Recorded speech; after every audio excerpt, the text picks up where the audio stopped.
Olá, pessoal! Nós estamos aqui hoje com a história de uma pessoa que mandou como título pra gente minha experiência de relacionamento abusivo. Então vamos lá. Bom, a história que eu vou contar ainda é meio recente, pelo menos pra mim. No ano passado, no colégio, eu conheci um rapaz, vamos chamá-lo de Carlos. Conversamos por muito tempo, ficamos amigos e quando eu me toquei, estávamos namorando. Foi tudo muito rápido, até porque tanto eu quanto ele éramos emocionados. Ele conheceu minha família e tal, e nos 2 primeiros meses foi o relacionamento perfeito. Mas depois disso, ele começou a mostrar quem realmente era. A gente estava sempre brigando, tudo para ele era motivo para brigar comigo. Seja por eu gostar de algo que ele não gostava, por uma amizade que eu lhe não gostava, roupas que eu usava e ele dizia que não eram adequadas. Além das brigas, ele sempre gritava comigo e apontava o dedo na minha cara, coisa que eu sempre odiei. Mas sempre relevei a situação e pensava, só mais uma briguinha besta, e não me tocava que estava em um relacionamento abusivo. Ok, um tempo passou e então eu decidi perder minha virgindade com ele. Foi então a pior experiência da minha vida, mas aconteceu e depois disso começamos a ter a vida sexual ativa. Mas tinha momentos em que eu não queria me relacionar com ele e ele pedia tanto para eu ficar com ele que acabava me vencendo pelo cansaço. Ou então ele se vitimizava de forma extrema com os problemas que tinha na casa dele e acabávamos transando. Ele falava que só sentia bem quando transava comigo. E por isso, na maioria das vezes que transamos, foi meio que forçado, porque realmente eu não estava afim. Mas ele não me dava ouvidos e acabava me estuprando. Mesmo depois de tudo isso que tinha acontecido na minha vida, eu não conseguia ver o que realmente acontecia. Eu estava cega de amor. Eu tinha desenvolvido a síndrome de Estocolmo. Então, não importava o que ele fizesse comigo, eu sempre achava que ele tinha um motivo e quando algo de ruim acontecia, eu me culpava. Todos os meus amigos sabiam mais ou menos o que acontecia, mas tinham desistido de mim, porque sempre que eu terminava com o Carlos, eu sempre voltava instantes depois e com isso, todos os meus amigos se afastaram de mim, porque ninguém suportava o Carlos. E isso me afetou ainda mais, porque o Carlos usava como argumento, como se eu terminasse com ele, que eu não teria mais ninguém, que eu ia ficar sozinha pro resto da vida, que ninguém nunca iria me aguentar como ele aguentava. Enfim, depois de quase um ano, durante uma crise, eu liguei para um amigo e disse para ele me ajudar, que eu não aguentava mais ser violentada e abusada por ele. Esse meu amigo me ajudou e eu terminei com o Carlos. E o meu amigo me ajudou muito para eu não voltar com ele, desculpa. Ok, quando eu terminei com o Carlos, eu falei que não estava feliz com a nossa relação e que eu estava me machucando muito e que se ele quisesse ser meu amigo depois de tudo, eu aceitaria numa boa. Ele concordou, mas um pouco mais tarde, quando veio falar comigo antes de eu ir embora, ele tentou me beijar à força. Eu reclamei com ele, disse que deixei bem claro que a gente tinha terminado e que a gente teria que ser amigos, mas ele não entendeu e queria continuar ficando, que eu não iria ficar continuando com ele. Depois disso, eu falei para ele esquecer o que eu tinha dito e que era só para ele seguir a vida dele, porque eu já não fazia mais parte dela. E só que depois disso, ele começou a surtar. Ele não aceitou nem um pouco o término e começou a me ameaçar, dizendo que iria mandar as fotos íntimas que a gente tinha para os meus pais e falar para o mundo inteiro que na verdade eu era uma puta, que eu dava para todo mundo, que ele iria me difamar, porque eu não queria mais ficar com ele. Eu bloqueei ele, ignorei o que ele disse. E naquela noite iria ter um evento no meu colégio e eu estava interessada no Guilherme, outro nome fictício, que é o meu atual namorado. E fui pro evento. Conversei muito com todo mundo. Meus amigos disseram para mim que estavam muito felizes por eu ter me livrado do mal que me fazia. Fiquei com o Guilherme, foi tudo perfeito.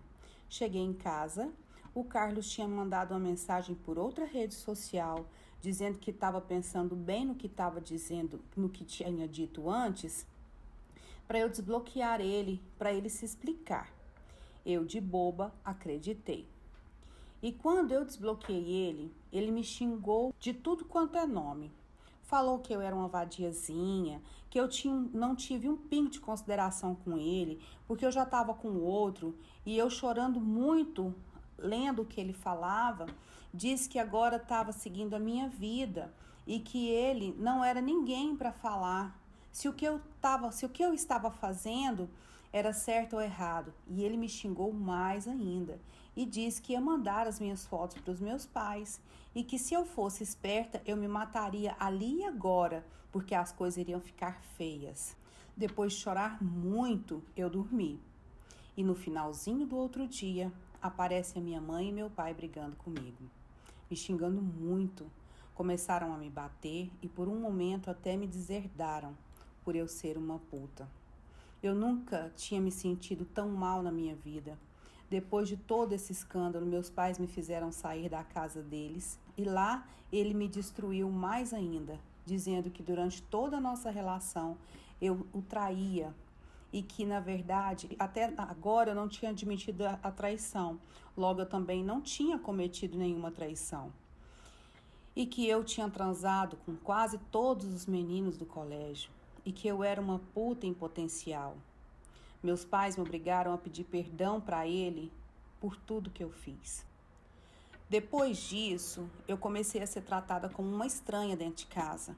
Meu pai mal olhava na minha cara e a minha mãe disse que não queria mais que eu a chamasse de mãe, que agora era para chamá-la pelo nome. Nesse momento da minha vida, eu queria me suicidar, mas eu me mantive forte e a única coisa que eu sabia fazer era chorar o dia todo e chorar à noite até dormir.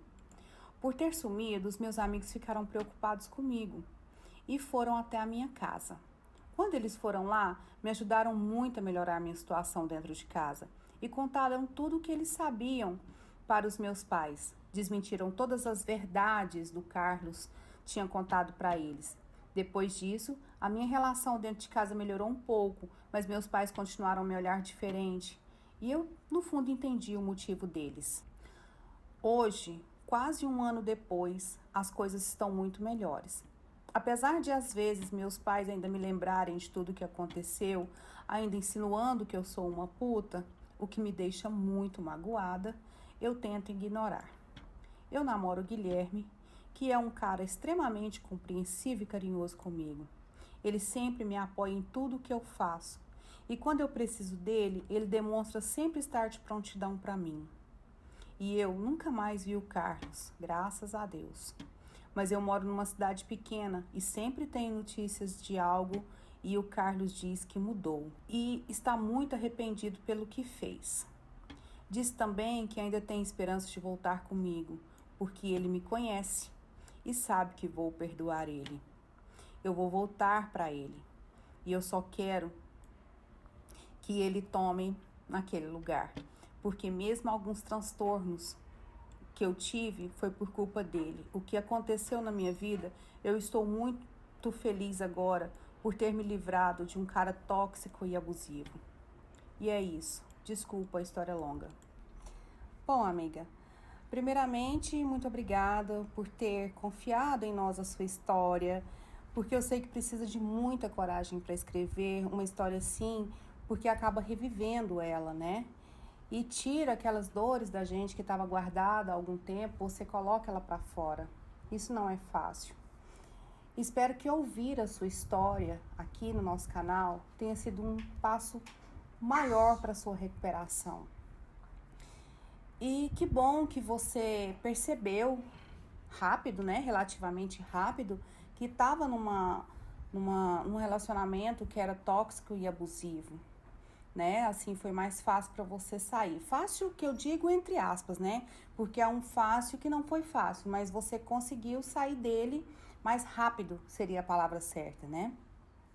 E quanto aos seus pais, eu digo para você que o melhor remédio é o tempo.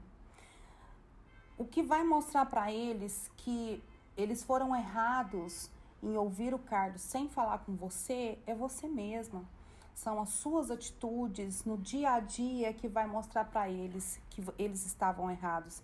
E eu te digo mais, vai chegar um devido momento que eles vão se sentir envergonhados perante você. Eles vão ter vergonha do que fizeram. E vai chegar o dia em que vocês ainda vão tocar nesse assunto e você vai ouvir desculpa da parte deles. Mas não se esqueça que perdoar é necessário para você mesma, deixar de sentir o rancor, essa dor diminui quando você consegue perdoar. Mas passou, né? Passou. E agora eu faço a pergunta para quem está nos assistindo. E se fosse com você, como você agiria? Deixa aqui no nosso comentário o que você achou da história dela.